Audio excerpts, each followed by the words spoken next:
Hello viewers, আশা করি সকলেই ভালো আছেন। কারো যদি দ্রুত সময়ের ভিতরে 1xBet এর ডিপোজিট বা উইথড্র লাগে, অবশ্যই আমাদের হোয়াটসঅ্যাপ বা এর মধ্যে SMS দিবেন। আমরা দ্রুত সময়ের ভিতর ডিপোজিট বা উইথড্র দিয়ে থাকবো। তো অনেকেরই উইথড্র অপশন সাদা হয়ে যাইতেছে বা উইথড্র অপশন সাদা হয়ে যাইতেছে, কিন্তু আবার উইথড্র বিকাশের মাধ্যমে উইথড্র করলে মানে সিকিউরিটি টিমের কাছে মেল করতে বলতেছে। তো আমার এই এক সাবস্ক্রাইবারের সেম সমস্যাটা হয়েছে, তো আমি এটাও ঠিক করে দিয়েছি।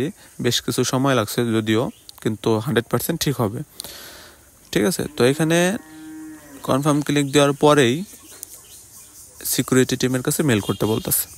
এইরকম অনেক বিভ্রান্তিতে পড়ে যায় আমার অনেক সাবস্ক্রাইবার। তো এরকম কেউ যদি প্রবলেমে পড়ে থাকেন বা যে কোনো সমস্যার সমাধানের জন্য আমার এই উপরে স্ক্রিনে হোয়াটসঅ্যাপ বা ইমো নাম্বার দেওয়া থাকবে। আপনারা অবশ্যই যোগাযোগ করবেন আমাদের সাথে, ঠিক করে দেবো ইনশাল্লাহ। তো কারো যদি ভিডিওটি ভালো লাগে, অবশ্যই আমার চ্যানেলটি সাবস্ক্রাইব করে পাশে থাকবেন নতুন কিছু শেখার জন্য। ধন্যবাদ সবাইকে।